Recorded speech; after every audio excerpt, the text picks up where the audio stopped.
In December one year, my mom, dad, baby sister, and I went to stay with some family who lived up north. It never snowed where I lived, but during our stay, an awesome snowstorm rolled through and dumped several inches on the neighborhood. Our whole family went out to play, make snow angels and snowmen and all that typical stuff, but it soon devolved into a snowball fight between me and my cousin Leo. Within seconds, my baby sister started crying because she almost got hit, so we were ordered to go down the street. I didn't know where it was okay to go, but I just followed Leo's lead. I had a pretty good arm for playing baseball, so he was on the run from me. Eventually, he tried to lose me by ducking into a stand of trees. He weaved through the shrubs and bushes with surprising ease, but I had trouble keeping up. By the time I emerged into the clearing on the other side, I couldn't see him anymore. I froze, suddenly realizing I didn't know where I was and had lost the only person guiding me. I got my bearings and tried not to freak out, thinking Leo still had to be around. I was standing in the front yard of a house, one like any other in that neighborhood. Large, 2-story, big yard with a car out front, though a little worse for wear, and a complete lack of any holiday decorations. When I looked down at my feet, I saw footprints cutting across the yard. They couldn't have been anyone else's but Leo's. I followed his exact path, first making a straight line for the house before curving away from the front porch, hugging the side of the wall and making my way toward the backyard. As I rounded the corner to the back of the house, I expected Leo to be there waiting for me, ready to jump out and scare me or nail me in the face with a snowball. But his trail ended, and nobody was there. I looked all around, not seeing any sign of him. He couldn't have jumped anywhere or been able to cover his tracks so quickly in the perfect blanket of snow over the ground, so there was only one place he could have gone: inside the house. Now, initially, this wasn't as frightening as it should have been. After all, I didn't know anybody there, but maybe Leo knew the people that lived in that house and hid in there to freak me out. I was standing about 6 feet from the back door, right about where Leo's tracks ended, so I figured that's how he must have gotten in. Hoping this was all still part of our game, I knocked on the back door and shouted, "Come on out, Leo! I know you're in there!" My plan was to turn it around on him and freak him out, but when I heard nothing but silence, my stomach dropped. I started to think I screwed up and banged on some random stranger's door. Then, as the panic was taking over, the door clicked and slowly opened inward, revealing a dark, unlit interior. Hiding behind the door, peeking around the edge, was the bone-thin face of a woman. Her sunken eyes showed as much fear as they did malice, and they petrified me. Inside, I heard whispering from someone else, but it wasn't Leo. It sounded like multiple people. I remember imagining what it looked like in there, and all I could see was a pit of snakes. I stood there, unable to move for maybe 10 seconds, before the woman stepped out from behind the door into clear view. "Would you like to join us?" I could barely hear what she was saying because she was completely naked, standing in the bitter cold, looking halfway between dead and alive. Unable to think of a response, I tore my eyes away from the horrible sight of her and stared into the house. There, as my eyes adjusted to the dark, or perhaps as the light shifted, I saw my cousin's face, not 10 feet away.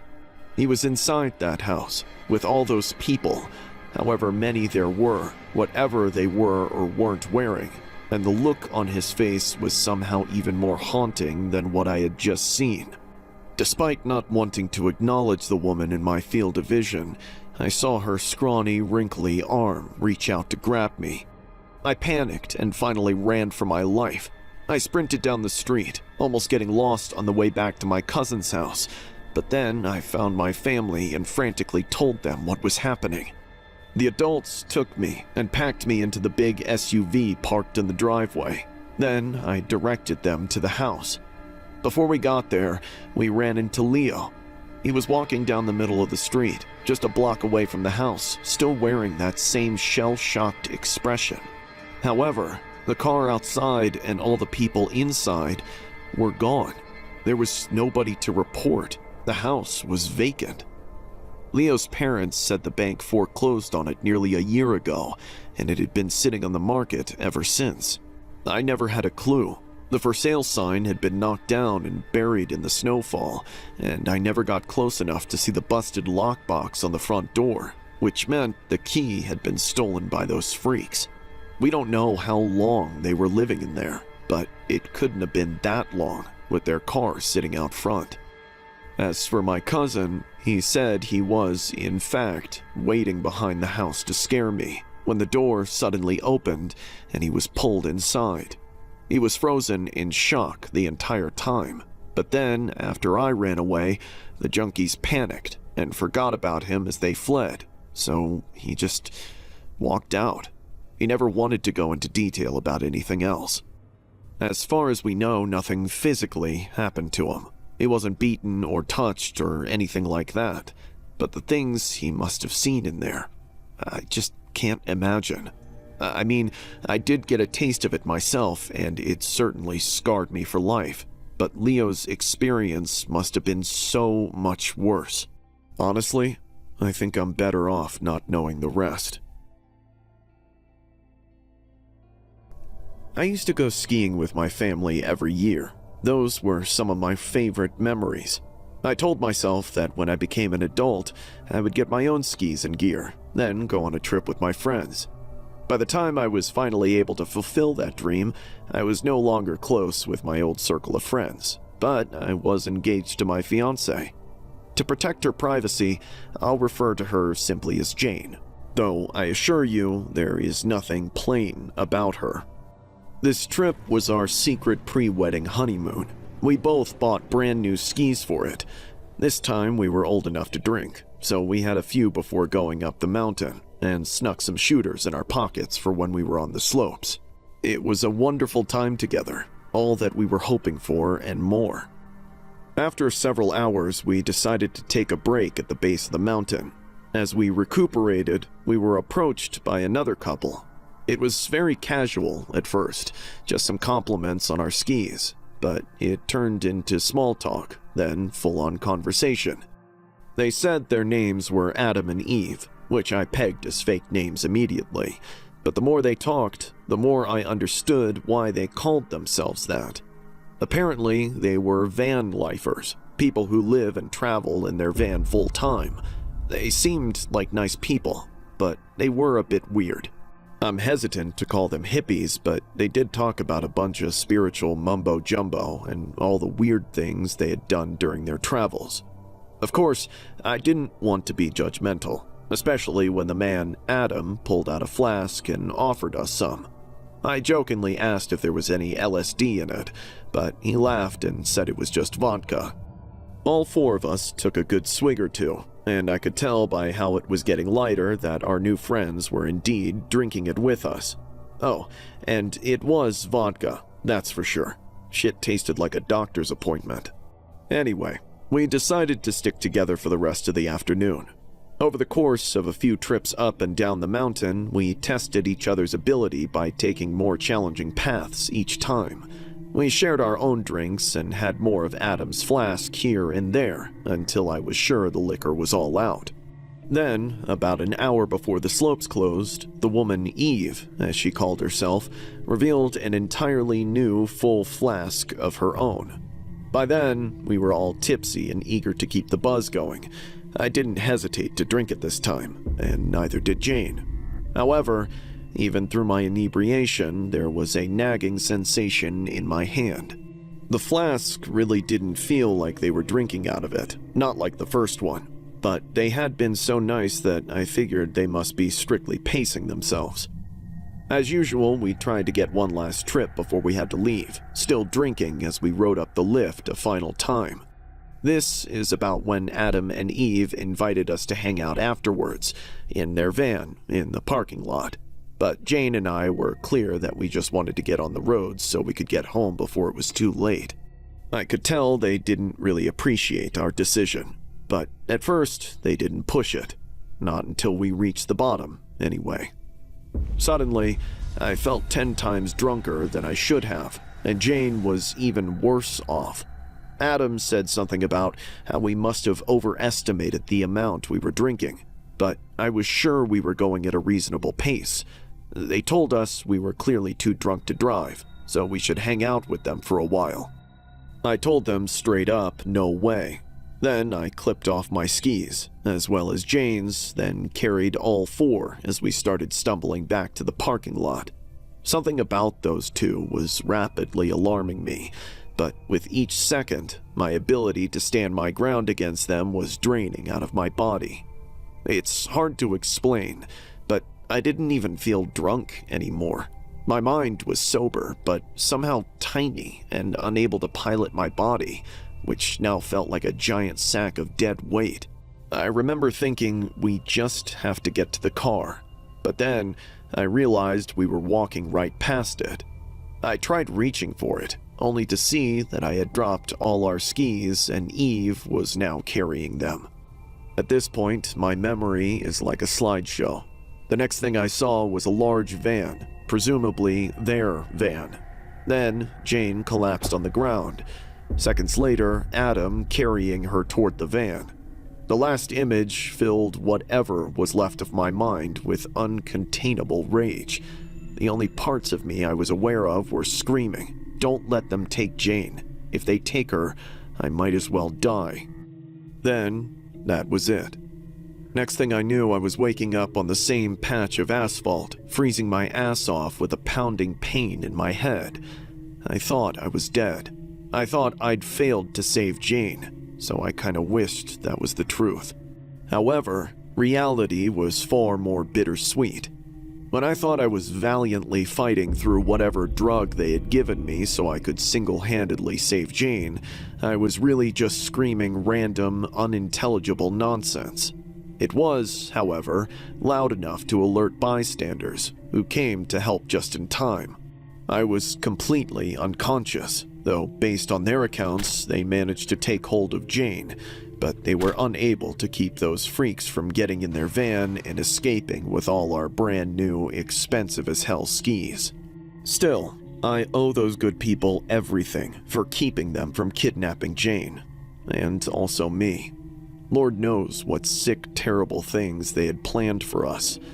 I'm thankful none of that happened to us, but sadly the police were never able to track that so-called Adam and Eve couple down, and ever since then, our once beloved hobby of skiing just brings back this terrible memory.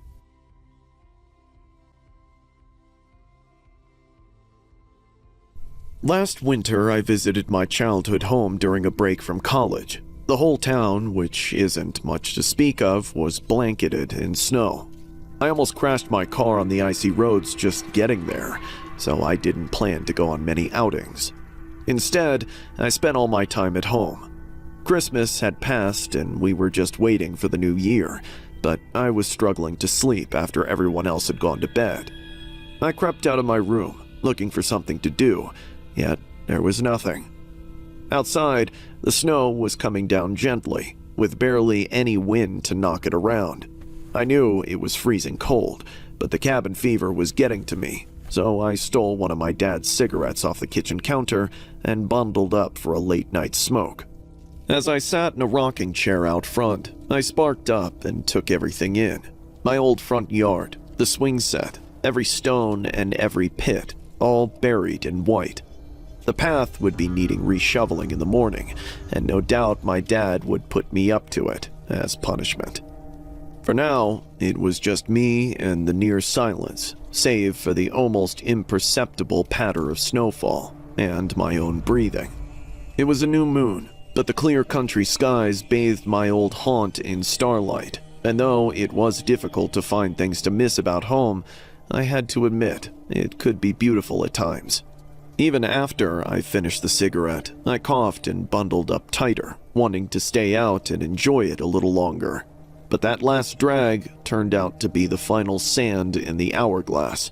My peace was soon disturbed by the distant crack of a branch. Immediately, my ears honed in on the sound. Once was probably just a tree flexing in a gust of wind, But after I heard a second crack, I knew it was an animal. I continued to listen to its bumbling trek through the woods around the house, slowly growing closer. Still, at relative ease, I tried to guess what kind of animal it could be. Whatever it was, it sure as hell wasn't graceful. Perhaps it was a freezing raccoon, a sleepwalking bear, or some other desperate creature. Then, I heard a sound that nearly stopped my heart. The backyard gate opening. It wasn't like a rattling of some dumb animal bumping into it. No, it was the sound of a human opening it with precision.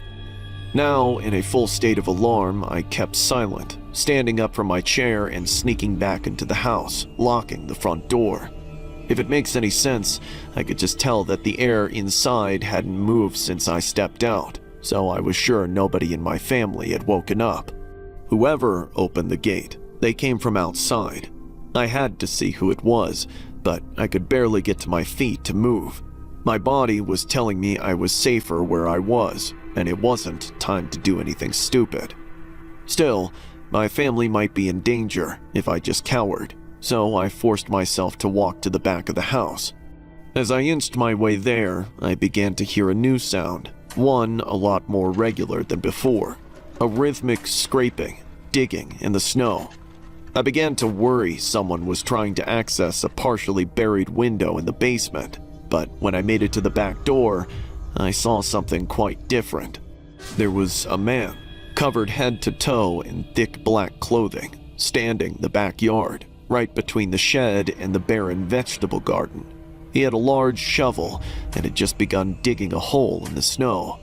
Lying beside him on the ground, a white plastic garbage bag. It almost looked like just another lump of snow, but the brightly colored drawstrings gave it away. I didn't have time to wonder what was in the bag. I had to do something. I was too scared to try and scare him off, so I decided to document him. I pulled out my phone and held down the record button to start a video, but in my haste, I forgot the most crucial thing. I didn't turn off the flash. For merely an instant, the flash blared into existence, reflecting off the glass of the back door and washing out any image I could have gotten. But more importantly, it gave me away. I ducked out of sight, but it was too late. I looked outside and saw the man walking up to the door. I panicked and ran to my parents' room. I woke my dad up and told him to take the shotgun out to the back door. But by the time we got there, the man was gone. He had even covered up the hole he was digging, leaving only a set of footprints that led from the back door and into the woods. He must have walked up to the door and tried to open it, then turned around and escaped while he still had time to cover up what he was doing. Naturally, my dad assumed I was playing a prank on him and scolded me for smelling like tobacco. Then he told me to go to bed. Nobody in my family believed me. Their nearest neighbor was so far away that it didn't make sense from any of them to try and bury something in their backyard, let alone in the middle of a frigid night. I, however, have a theory. Growing up, there was this old creep in town. All the kids suspected him of being some kind of serial killer. It seemed like every week he had a different pet animal with him, some new car parked in his driveway behind his. But he always insisted he lived alone. No pets, no guests, no family. He never got caught doing anything. But what if they said about him was true? Maybe he's gotten so bold that he started burying the remains of his victims, human or otherwise, under the snow of other people's backyards. Perhaps the point is that when the snow thaws, the grisly, rotting remains are uncovered long after he's gone.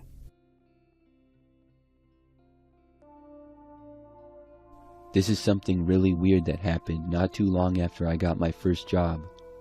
When I was 17, I got a job at Walmart as a cashier. I was young and I had never had any kind of job experience before, so I didn't really know what I was doing very well. I don't remember a ton from my first shifts, but this happened on what I think was my third or fourth time working there. As a cashier, I would work mostly in the afternoon until sometime at night. So on this night, it was getting later, and I would be getting off of work soon. To that point, it had been a pretty average shift as far as my memory goes. Things were a little bit busy earlier, but then it got quieter and quieter the later at night that it got. As I was approaching the end of my shift, I had maybe half an hour left when a coworker approached me. She came up and asked me when I was off, and I told her that I was off pretty soon. She then told me that when I had about 10 minutes left to leave my check lane and go to the back room, and pointed over to it. She said that she needed help with something and it wouldn't take long.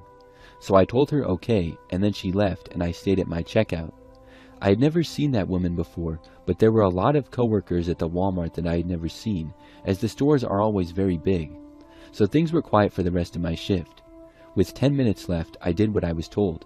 I turned off the light to my checkout and then I walked to the back of the store. I didn't know what I needed to help with, but I didn't question it.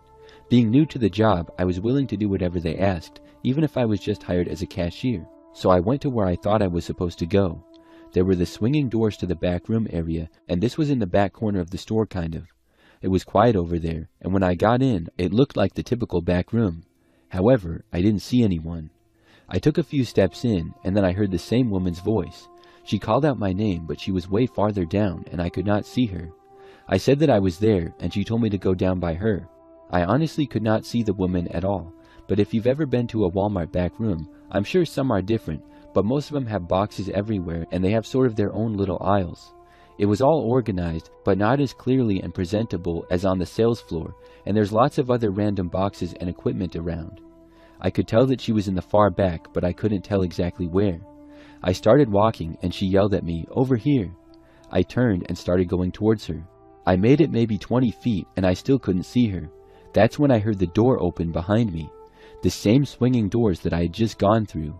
I looked back and saw a man there who also worked at Walmart.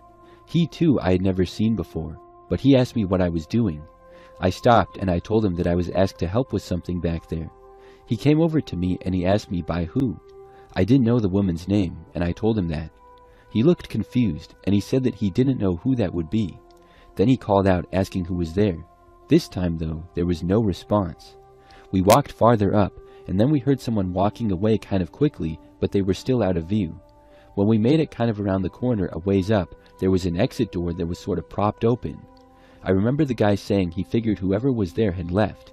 He opened the door and looked outside, but didn't see anyone. He then told me that he worked in that area in a department, and he said that they didn't need help with anything.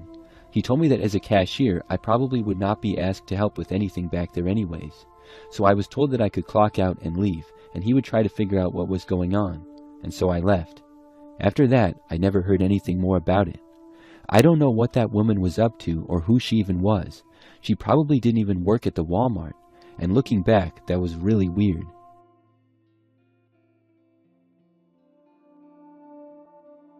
A couple of years ago, I was living by myself in an apartment building. To give you a little bit of background, I'm a woman and had lived in the apartment for almost a year. It was a pretty decent place, as it was only a few years old and for the most part had no problems. At this particular time, I was working an office job on weekdays, and the office was a fairly large building with a few floors and a parking lot. It was close to the city, but it was kind of on its own plot of land, so it was more private. There was a large parking lot in the front, and then the building and grass around it. It had a small private drive that went up to it, so that's the basic background for the story. It really starts when one day I was at work and I left for the day to go home. I typically parked kind of in the corner, and the parking lot would never be completely full, as people were there at all hours. But when I left, I saw there was a guy sitting at a small table that was a ways off in the grass. I had never seen him before, but I really didn't think much of it. I did recognize or know most of the people around the office, because it wasn't that huge and I had been there for a while. There would obviously be some people that I didn't know though, but really I thought nothing of it. However, maybe just a few days later I noticed the guy again, except this time he was sitting in a car that was parked not too far away from mine. Once again, this was when I was leaving. I saw the man look at me and then look away, but I just figured that he worked there now and maybe he was new and that was it. But the next time I saw him is what made me suspicious. I arrived to work early in the morning. I parked in my usual area, and when I got out I was walking to the building and I noticed the guy. He was sitting in a car that was backed into another spot. However, the split second I made eye contact with him, I saw him duck down really fast and go out of view. I didn't know why he would do that. It was like he was trying to hide. This made me stop and continue to watch him because it was really peculiar. After a few seconds, there was nothing. But then he sat up part of the way, saw me again, and then quickly drove away in his car. It was really suspicious. I went inside to work, and I also realized that it was strange for him to be leaving at this hour. There were not too many people that would work all sorts of different hours like that. If I had seen him when I was leaving before, that meant he would probably work more normal hours, so why would he be leaving now early in the morning? That was another strange thing, and I told myself that I would keep an eye out for him going forward. After that, though, I didn't see him for a few days. I was starting to forget about the whole thing. But then one day, I was arriving back home from somewhere at night. As I got up to my floor, I turned a corner, and I happened to see someone leaving their apartment. It was the same guy. He lived just down the hall from me, about 3 or 4 apartments down. I knew that it was him. When I saw him, I quickly turned back and went around the corner, and I don't think that he saw me. I heard him walking down the hallway, and I quickly went down the stairs until I figured he was gone. Then I went back to my apartment. I could not believe that the guy was living in my building, and just a few doors down from me. Did he work at my job actually, or was he stalking me or something? For a few days, I didn't know, and nothing happened. Then I got lucky. Maybe a week later, I was leaving my place one morning, and I heard a door open down the hallway. I looked over, and I saw that it was the same place that one guy lived. My first reaction was to go back inside, but when I looked, I saw that it was not the same guy who was leaving. It was another guy leaving that same apartment. I decided to go ask him who the other guy was. So I walked over and said hi to the guy. I had never seen him before either. But I described the creepy guy to him and asked if he knew who I was talking about. The man said that was his roommate. He told me that he didn't know him that well, but they had been living in the apartment together. However, he told me that his roommate left 3 days ago and he hadn't heard from him or seen him since. He said he hadn't answered any of his texts or calls. I asked him if he knew where the guy worked, and he told me yes, but when he told me the place the guy worked, it was not my company and not anywhere near it. I told the man what happened, and he said that he thought his roommate seemed odd and that he didn't want to live with him anymore. Then we went our separate ways. I never saw either of those guys again. I'm sure someone else moved into that apartment. I still don't know the full story, but it sure seems like that guy was trying to stalk me.